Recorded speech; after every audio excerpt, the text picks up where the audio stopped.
Hello guys, welcome to our channel. और आज हम लेके आए concept of god in Hinduism का रिएक्शन, और ये डॉक्टर जाकिर नाइक ने बताया हुआ है। सो देखा जाए तो अभी डॉक्टर जाकिर नाइक जो है वो पाकिस्तान के दौरे पे हैं एंड वो काफ़ी ज़्यादा पॉपुलर है वहाँ पे। सो देखते हैं अभी उन्होंने हिंदुइज्म के बारे में क्या कहा था, बिकॉज हमने ऐसी एक सिमिलर वीडियो सिखिज्म के बारे में देखी हुई है, concept of god in Sikhism by doctor Zakir Naik. सब देखते हैं हिंदुइज्म के बारे में उनका क्या कहना है। और जहाँ तक हमें पता है कि मुस्लिम्स के अकॉर्डिंग तो ये है कि हिंदुइज़्म मतलब गलत रिलीजन है, क्योंकि इसमें मतलब वो हम लोग वो मूर्ति पूजा करते हैं हिंदू लोग। और दूसरी चीज़ ये है कि जैसे हिंदुओं में ये होता है कि बहुत सारे भगवान देवी देवता को माना जाता है ना, तो इस्लाम के बिल्कुल ही अलग है, क्योंकि इस्लाम में एक ही भगवान को माना जाता है। तो डेफिनेटली जो डॉक्टर जाकिर नाइक है उन्होंने भी यही बोला होगा कि ये गलत है या कुछ भी, बाकी तो वो देख कर ही पता लगेगा। तो स्टार्ट करते हैं वीडियो को। आओ पहले हम ये समझे हिंदू मजहब में खुदा का तस्वुर क्या है। अगर आप एक आम हिंदू से पूछेंगे कि आप कितने खुदा में मानते हैं, तो कुछ हिंदू कहेंगे 3, कुछ कहेंगे 100, कुछ कहेंगे 1000, कुछ कहेंगे 33 करोड़। लेकिन अगर आप एक हिंदू से पूछेंगे जिसको अपनी मजहबी किताबों का इल्म है, जो अपनी मजहबी किताबों का आलिम है, वो कहेगा कि हिंदू को सिर्फ एक ही खुदा में मानना चाहिए और उसे एक ही खुदा की इबादत करना चाहिए। लेकिन आम हिंदू वो मानता है एक फिलॉसफी जिसे कहते हैं पैंथीइज्म। पैंथीइज्म के मानी है एवरीथिंग इज गॉड, सब कुछ खुदा है। सही बात है। आम हिंदू ये मानता है पैंथीइज्म हाँ, फिलॉसफी कि में वो सब भी नहीं बोलते हैं कि बच्चों के अंदर हाँ। भगवान होते हैं। कि पैंथीइज्म मीन्स एवरीथिंग इज गॉड, सब कुछ खुदा है। सूरज खुदा है, चांद खुदा है, इंसान खुदा है, सांप खुदा है, पेड़ खुदा है। हम मुसलमान मानते हैं कि सब कुछ खुदा का है। हाँ, सूरज खुदा का है, चांद खुदा का है, इंसान खुदा का है, ये खुदा है और खुदा का पेड़ बस खुदा का difference है, सांप खुदा का है। तो जो मेजर इख्तिलाफ है, जो डिफरेंस है आम हिंदू और आम मुसलमान में है एक कि का है। आम हिंदू समझता है कि सब कुछ खुदा है, हम मुसलमान समझते हैं कि सब कुछ खुदा का है। ये सिर्फ फर्क है का। अगर ये का के फर्क को हम सुलझा सके तो हिंदू और मुस्लिम एक हो जाएंगे। वाह। इस का के फर्क को सुलझाने के लिए हमें समझना चाहिए मजहब की किताबों को। आओ हम समझे हिंदू मजहब की किताब में खुदा का क्या तस्वुर है। अगर आप छंदोग्य उपनिषद पढ़ेंगे, उपनिषद हिंदू मजहब की किताब है, उसमें लिखा हुआ है एकम एविदित्यम। Chandogya Upanishad chapter number 6 section number 2 verse number 1। Chandogya Upanishad अध्याय 6 सेक्शन नंबर 2 श्लोका नंबर 1। एकम एविदित्यम ये संस्कृत श्लोक है जिसकी मानी है भगवान एक ही है, दूसरा नहीं है। अगर आप पढ़ेंगे श्वेताश्वतारोपनिषद अध्याय 6 श्लोका नंबर 9, उसमें लिखा है ना कस्य कशिज जनिता न चदीपा।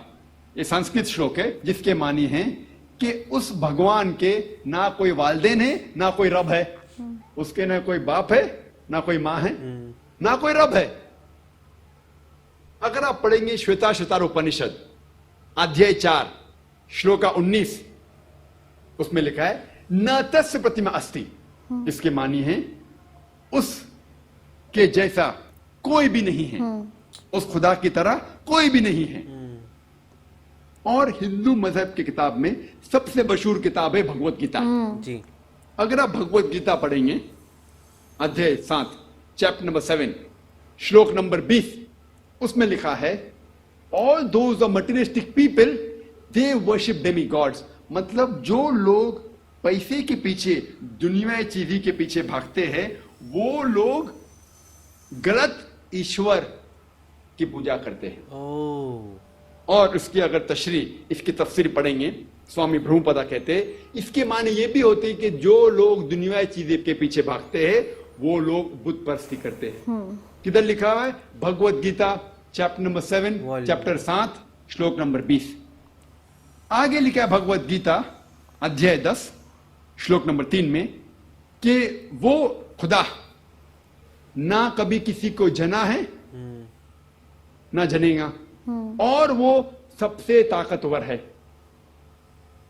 और सारी हिंदू मजहब की किताबों में सबसे ऊंची किताब है वेद। वेद का दर्जा सबसे ऊंचा है, और 4 वेद है, ऋग्वेद, यजुर्वेद, सामवेद, अथर्ववेद। अगर आप पढ़ेंगे यजुर्वेद अध्याय 32 श्लोक नंबर 3, उसमें से करे न तस्य प्रतिमा अस्ति, ये संस्कृत श्लोक है, इसके मानी है कि उसका ना कोई अक्स है, ना कोई तस्वीर है, ना कोई बुत है। आगे आप पढ़ेंगे यजुर्वेद अध्याय 40 श्लोक नंबर 9। इनको सारे वेद याद है ना, और कितने अच्छे से याद है, विद चैप्टर, विद पेज। अंधात्म मीन्स अंधकार, एक्चुअली। प्रविशंति मतलब अंदर जाना। वो लोग अंधकार में जा रहे हैं जो लोग असंभूति की पूजा करते हैं।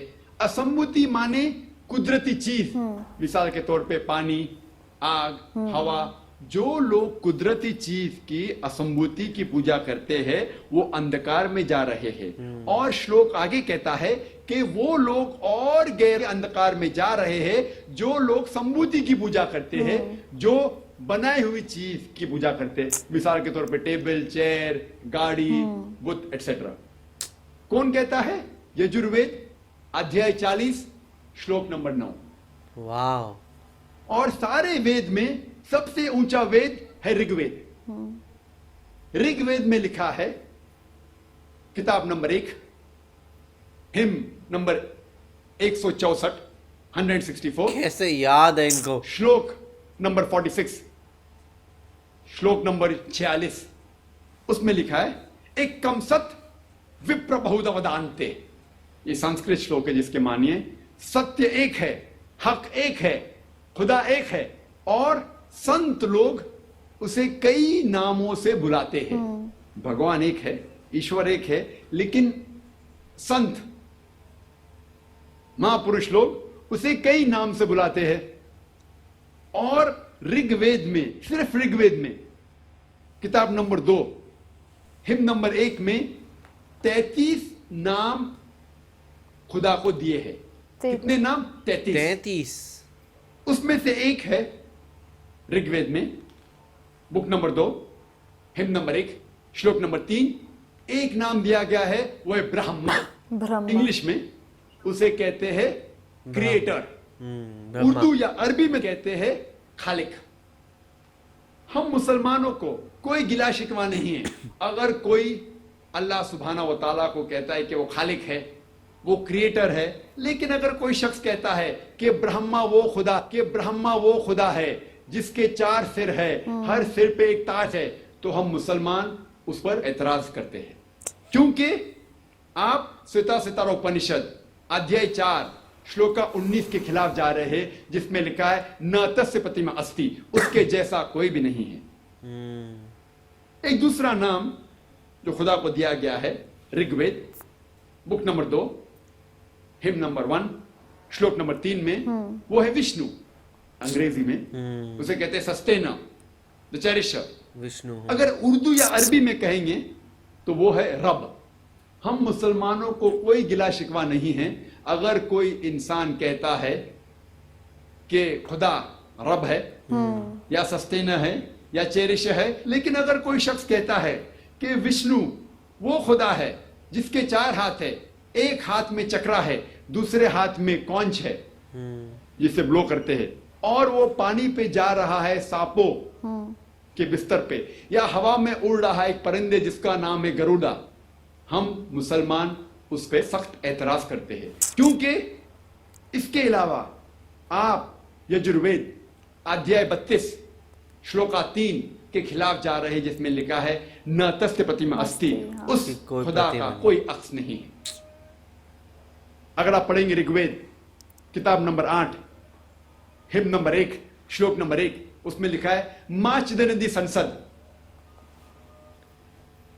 आप एक ही खुदा में मानो, सिर्फ एक खुदा की पूजा करो। ऋग्वेद किताब नंबर 6 हिम नंबर 45 श्लोक नंबर 16 में लिखा है या एक इतमुश्ती ही इसके मानी है कि आप उस एक खुदा की प्रशंसा करो, सिर्फ एक ही खुदा है, उसकी इबादत करो। और हिंदुइज्म का ब्रह्म सूत्र है एकम ब्राह्म द्यूता नास्ते नहना नास्ते किंचन, भगवान एक ही है, दूसरा नहीं है, नहीं है, नहीं है, जरा भी नहीं है।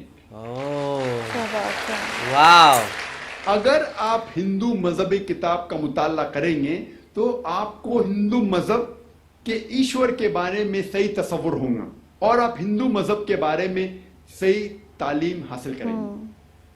और मैंने तकरीर की है similarities between Hinduism and Islam, जो यकसानियत है हिंदुइज्म और इस्लाम में, उसके ऊपर तकरीर की मैंने। तो आप जानेंगे कि हिंदुइज्म में भी एक ही खुदा है, उसका ना कोई अक्स है, ना कोई तस्वीर है, ना कोई बुत है, और हमें सिर्फ उस खुदा की इबादत करना है। वाह, बहुत ही कमाल की वीडियो थी। और इस उनके अकॉर्डिंग यही है कि जो हिंदुइज्म है उसमें भी जो भगवान है यही मेंशन है कि एक ही है। वो जो बेसिकली संत है उन्होंने ऐसे अलग अलग नाम रखे हैं, जैसे जो मुस्लिम्स है वो मानते हैं कि अल्लाह है ना क्रिएटर, उसको मानते, तो उन्होंने वही बोला कि जो ब्रह्मा है वो क्रिएटर है। लेकिन अगर आप बोलेगे उसके 4 सर है, उसके हाथ में चक्र है, तो हम उस चीज़ पर एग्री नहीं करेंगे। तो उन्होंने ये कहा और उन्होंने यही चीज़ बोली है कि रिलीजन बेसिकली हिंदुइज़्म और इस्लाम से ही में है, बस उस का फ़र्क है। क्योंकि हिंदुइज़्म है उसमें ऐसे माना जाता है कि वो सब भगवान है, सब ईश्वर है, और उसमें बोलते हैं सब भगवान का है, तो उस का ही फ़र्क है। ये देखा जाए तो यहाँ पे और काफ़ी सारी बातें जो है उन्होंने बताई हैं, वो सब उन्होंने अंदर से बताई हैं, ऋग्वेद, उपनिषद और सब जो बुक्स हैं उस रिलीजियस बुक्स के अंदर से बताई गई हैं। और इनके बारे में भी देखा जाए तो हमें यही बुक्स के बारे में सिर्फ बाहर से ही पता है, हमने भी कभी ऐसे बैठ के नहीं पढ़ी हैं इन बुक्स को, और बहुत कम लोग ही हैं जो इतना अच्छे से स्कॉलर बन के वो उस चीज़ को समझते हैं। एंड तो वो चीज़ के बारे में लेकिन उन्होंने कितना अच्छे से हाईलाइट किया और like point two point list out किया कि आप उसको समझ सकते हैं। तो यहाँ पे मतलब एक बार आपको ये लगता है कि भाई आप इस चीज़ के बारे में क्या सोचेंगे, या फिर क्या ये सही बोल रहा है, या फिर उस चीज़ के बारे में आपका और इन्वेस्टिगेट करने का ज़रूर मन करता है। तो आपका इसमें क्या कहना है, आप हमें कमेंट सेक्शन में ज़रूर बताएगा। तो इसे लाइक कर दीजिए, कमेंट कर दीजिए, शेयर कर और दीजिए और सब्सक्राइब करते जाइए। बाय।